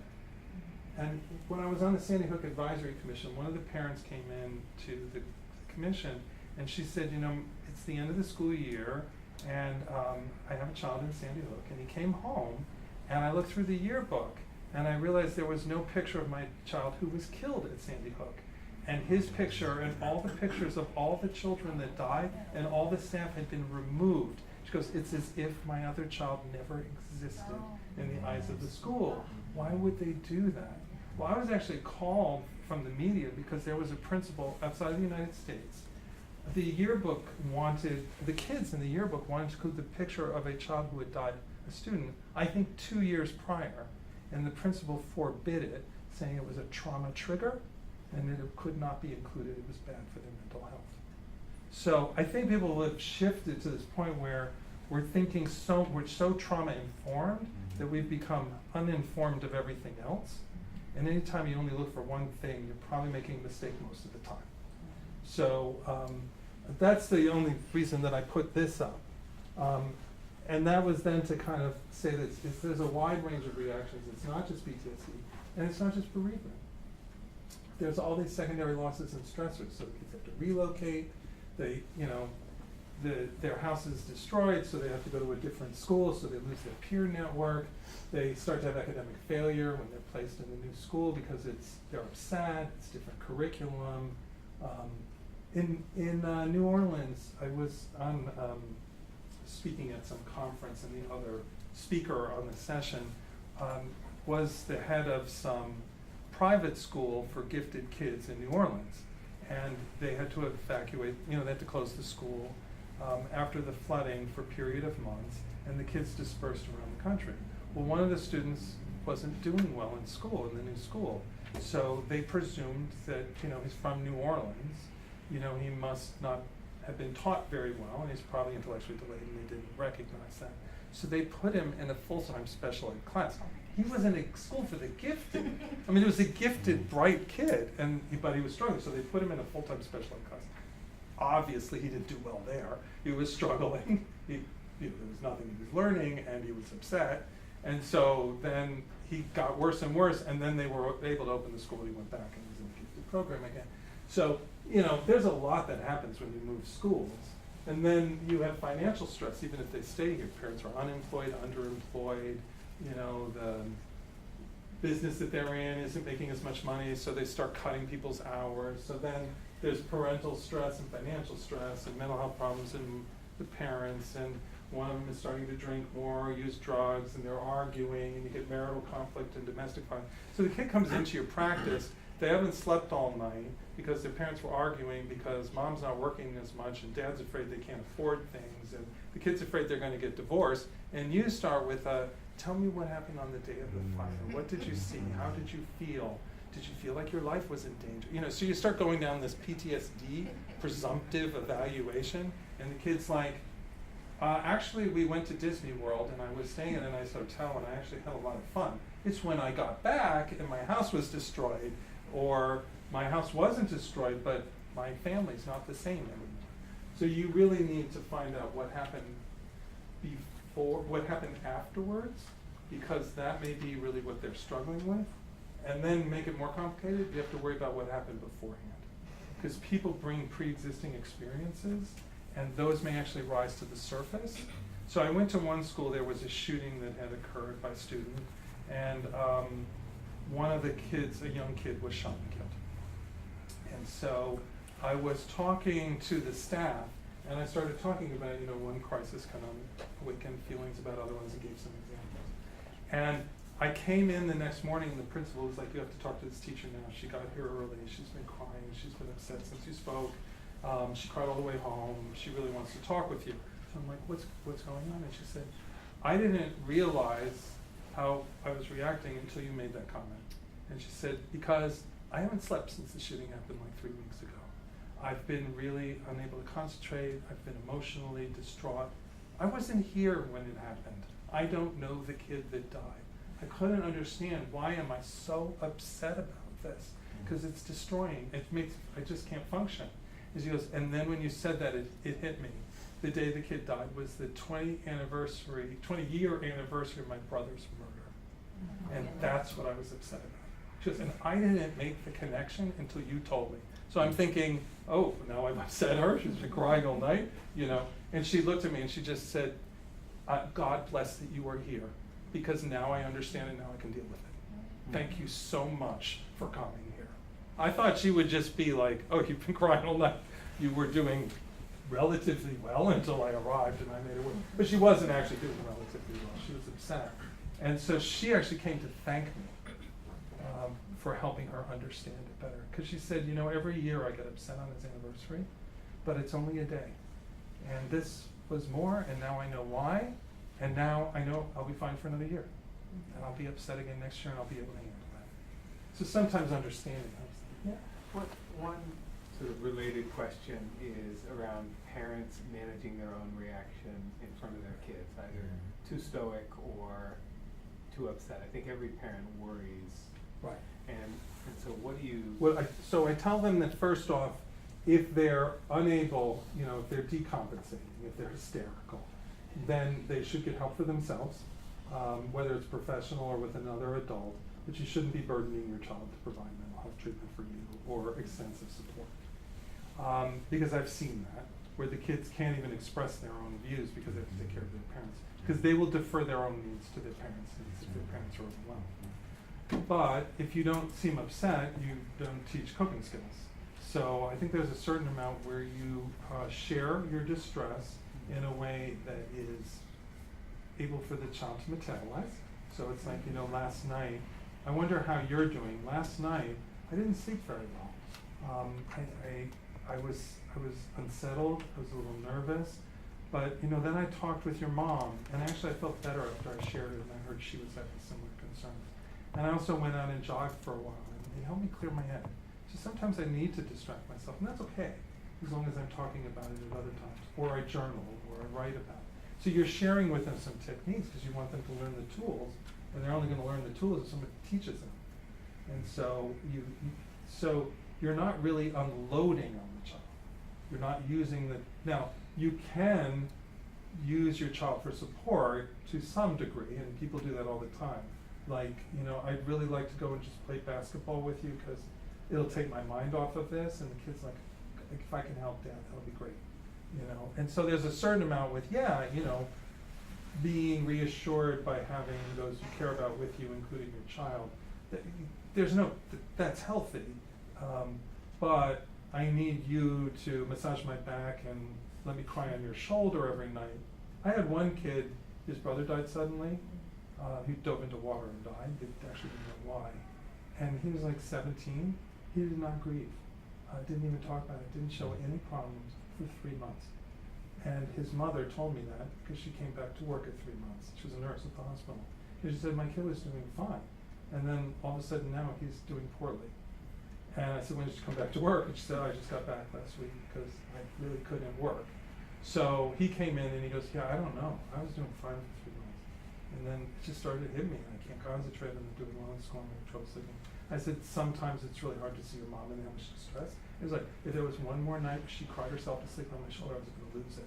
Now, it was a 2-parent family. Dad was involved, but this was a really mature, empathic, nurturing 17-year-old. And she turned to him. And maybe she also turned to her husband. I don't know that. But he was really a very supportive kid. And so he was just taking care of his mom. And when you have to take care of your mom, you don't have time to take care of yourself. And kids will do that. So it is a balance. It should be more like, I mean, from my training, I'm thinking, it should be more sort of like in therapy or in other, mental health or healthcare systems, self-disclosure in the interest of the patient. Yes. Right? It's sort of like that, you model to the kid, I'm crying, this is horrible, and I'm going to, do this or this, I need a big hug, and then, and be able to sort of contain it and hold it in and get the rest of your needs met with other people who developmentally can help you, rather Right. than relying on someone you're modeling, like you said, modeling. You're skills. modeling and you're thinking about but you what's in- you can't rely on them. That's not their job. So some of it is what's in the service of the child. Right. But it's a little complicated because they are your children. Right. And if they can help you, Right. So I might say to my kids, I need a hug now. Yeah. Where I would never say that to a therapist Well, right, or a right, doctor, yeah, yeah. like I wouldn't do that. So, and sometimes, and kids actually do like to be able to help their parents. So if they feel they're effective in it and you're not overwhelmed, then allowing them to help you, I think, can be quite good. What I'm going to do is go, I talked that I would go through timelines. Do people want me to do that? Because what I wanted, well, let me do this quickly, and then I do want to talk about professional self-care. And that'll only take a couple minutes, so I'm still waiting on time. So if you look at adjustment over time, there's a baseline, and it's not a straight line. So, there's some days that go better and some challenges that you have. Crisis events are not actually defined by the event. It's defined by the person, the families, the community's capacity to cope without external supports. So events are not intrinsically crises, they're just bad or difficult. So just because you see someone upset does not mean they're in crisis. And they can be very upset, but they're not in crisis unless they can't deal with it without external support. So then what happens is a crisis event does occur and you overwhelm the capacity. And at that point, people are feeling vulnerable and their usual coping mechanisms have failed at this point. This is when people come together and provide support. Communities have more cohesion. People talk with neighbors they've never met with. People donate things. Help arrives from all different places. Some people call that the honeymoon period. I don't use that terminology because that suggests that marriage is a disaster. And honeymoons are complicated enough, so I avoid using that term. It's also like people don't like talking about anniversaries of disasters because they're supposed to be, anniversaries should be fun. So I usually say the 1-year mark, the 2-year mark. So people start to get better because of the support and healing process, but at this point is where they're most vulnerable. They're somewhat better, but they're not all better. And so there's a tendency to say, well, the kids are better, or our staff is back at work, and nobody's crying anymore outwardly. They're better, I just shouldn't talk about it, we like routine, let's get back to it. What happens then is if you withdraw the support, first off, for some of these people, they're very vulnerable at this period. So I would say when I was in New Orleans, 3 to 4 months after Katrina, pediatricians and pediatric health providers could list the number of people they knew that would kill themselves. There was a supplement to pediatrics dedicated to a young pediatrician who killed himself in New Orleans. And so there's this sense, what happens with some people is they get a little better, so they have a little more energy, but they don't think they're going to get back to their baseline, and some people feel helpless and they give up at that point. And it's not a logical decision, but that appears to be what happens. So this is actually the most vulnerable period, is not the first couple of days. It's really several months afterwards. I've also seen that with school shootings. One school shooting, this didn't make it into the news, but the shooter knew the kids that he shot. It was in a big room, and they portrayed it as if it was random.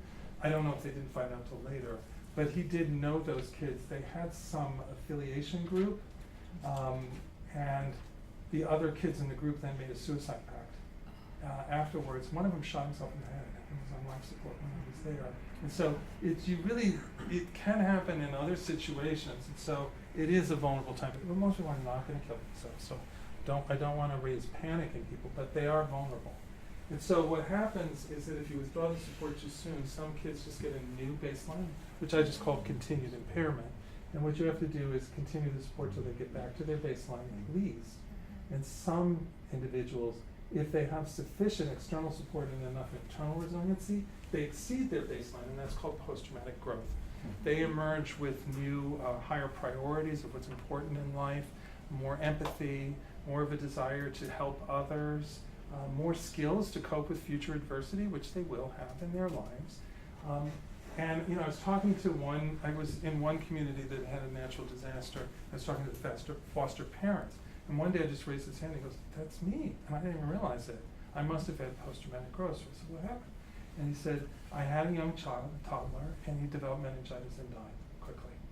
And I was just devastated by it. And I was a successful businessman in finance, but I kind of decided at that point that felt empty. Making money on Wall Street, just like, what good is that? And that's not really giving back to the world. So he quit his job. He went back to college and became a kindergarten teacher and then a foster parent. He goes, "So I must have post-traumatic growth." And that's great. And I will say, I see that in medicine all the time, in healthcare fields. People who, want to help others who are dealing with illness and loss. And so that's great. You'll actually see it in the personal statements. It's usually in the first paragraph, about the second sentence. When I was X years old, my sister, my mother, whatever, did this. I decided I want to be a doctor, a nurse, or whatever, health career. So what happens is people go into helping professions because someone helped them when they were in need, or someone didn't, and they want to try and help others. But that gets into the last point, which I want to make around professional self-care. If you've had post-traumatic growth, that means you've had trauma or loss, and that can surface when you're helping others.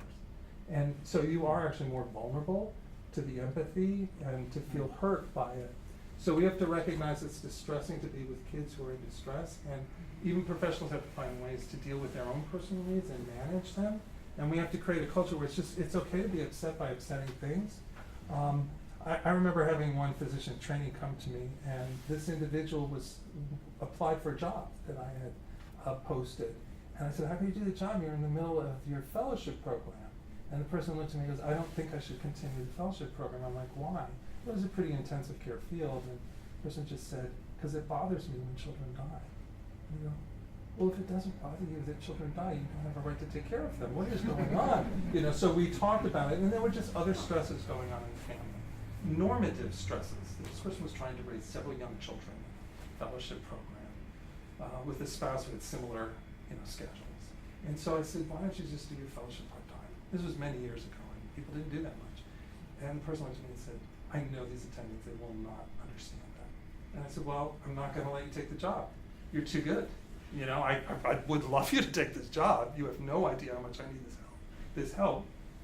But you are too good at what you do, and you should never leave your field because you don't think you can handle it, unless you really can handle it, and I think you can." So that person went back, went on a part-time fellowship, completed it, came up to me in the PAS meetings like 5-6 years later saying, "You probably won't remember me." And I'm like, "Of course I remember you. I trained you." It wasn't my fellowship program, but I said, "Of course I remember you." And the person said, "I almost left my field, and now I am doing it as a career, and I am darn good at it, and I'm glad I'm in it." And I'm like, "I have no doubt." So the issue is, you really, if it doesn't bother you, I would be a little bit more concerned. Sometimes things won't bother you. So the last thing I wanted to say, I'm going to skip over this because I mentioned it, was just to say that I see in these communities, physicians are like, in pediatric nurse practitioners and nurses and PAs, they're like superhumans. They're trying to take care of everyone. So I do want to point out that even superheroes have to attend to their personal needs. If you think about it, even Batman, now he spent most of his time as Bruce Wayne going to dinner parties. Like, we don't go to that many dinner parties, and we don't have the financial resources that Batman had. The Lone Ranger got to go horseback riding all the time. I can never find time to schedule it. All of these superheroes, they attend to their personal needs, and they are still upset by what happens. So if you think about it, they're not smiling in pictures. They're not happy-looking people. And so there is only one superhero in U.S. culture who is always smiling. Who is that? Who? Oh, the US culture? In our country. Okay. There's only one superhero I know that is always smiling in pictures. Santa. He's not really a superhero, he's just a really good dude. No, it's gonna seem obvious. It's Flipper. And so, I asked my daughter years ago to find a picture of Flipper, and she goes like, "Why, Dad?" And so she pulls it off the internet, and she goes, "You do know it's just a cruel trick of nature. That's the way their mouths are formed. They're not actually smiling. They don't smile. That's just the way they always are." And I'm like, I believe they're smiling. I need to have it. That's why we all love dolphins. Like, who doesn't like dolphins? Because they're just always smiling. But it's not natural. So that was all that I was going to go over. I do want to just mention resources. So, around bereavement, if you're looking to support grieving kids, we have the Coalition to Support Grieving Students. 10 major school-related professional organizations all got together with us several years ago, created the Coalition to Support Grieving Students. These are more professional organizations that have been added. You'll see American Academy of Pediatrics is on that list now. Society for Developmental and Behavioral Pediatrics, Boys and Girls Club, Save the Children, a whole bunch of different professional organizations, and then we have a lot of friends. So there's a bereavement center that's in Northern California as well that's on there. So we actually are up to somewhere between 60 and 65 professional organizations that have lended their endorsement to the material. The first 10 professional organizations had collected membership of 5 million, and we've now gotten up to closer to 70. So it's a large group. The material is all on grievingstudents.org. It's free of charge. It's video-based modules, although it's written for educators in schools. It's relevant for healthcare providers. You can watch a 10-minute video on how do you support a kid through a funeral, hear interviews by kids and professionals. So I encourage you to go look for it. Just go to that site. You can download this booklet. I brought one of these. We have it in English and Spanish. They're free. If you go onto our website, the website of the coalition, actually grievingstudents.org, and just click on the link Order Free Materials, it takes you to a fulfillment center. That tip card that I circulated, you can order that there. This you can order. And actually, it brings you to a fulfillment center. New York Life Foundation pays shipping and handling. It's completely free. You don't have to enter credit card information. It just sends it to you. If you want more for your practice than a particular number, I think it's 50. You just have to put a reason in, but it's still free. And you can download it as a PDF if you want to send it to a family. You can photocopy it in your practice if you need it quickly. Don't ask permission. It says it's freely, it's for free use. And then we have the National Center, which I won't bother you with. We're now supported by the New York Life Foundation, but just know our website, schoolcrisiscenter.org, and you'll find a lot of material on crisis there. This is our website. You can go into I Need Help Now, and it'll give you guides on how to deal with the death in the school and the crisis. Get prepared. It'll tell you more resources. You'll see here, see our guide for talking to children about terror events and tragedies. We've taken that one down. That one changes from time to time, but it's on the other parts of the website. We do all these consultation, technical assistance support. We have a toll-free number, 24/7. It's answered by Children's Hospital Los Angeles after hours as a service for us. And that's why I'm here now, working with the schools in Sonoma. We pay for it so that there's no cost to the school, and that's thanks to the donations that we get and from New York Life. And the last slide is just these. This is the center. We have the toll-free number. We have our website. We have a Facebook page. We have a Twitter account. We have a LinkedIn account. Like us, join us, share us. Please send that data back to the foundation as we ask for more money. They just gave us a little over $1.5 million and another $450,000 in the matching grant initiative. So a total of $2 million for 4 years. So we're very thankful to the New York Life Foundation, but please do make use of the resources. They're free. So, is there a story behind that? Why New York Life is your sponsor? Just curious. So we were actually established by the National Philanthropic Trust and from the September 11th Children's Fund. So after September 11th, the charities, particularly in the New York area, pooled all of their pooled resources that were donated for children's support after 9/11 into this consortium of foundations, and decided within 5 years they were going to spend that money. So it was a 5-year investment, and we were the last grant.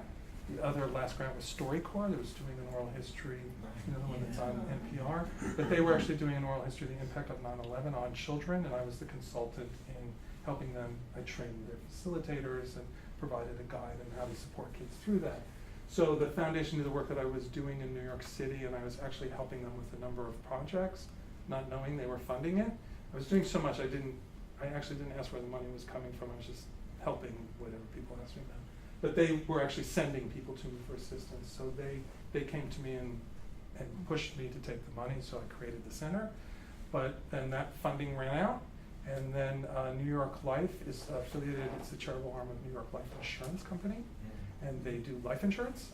And so they found that their agents, it's not all of them, but some of them were mailing checks for payouts of life insurance instead of delivering it to families, because it bothered them to see families grieving.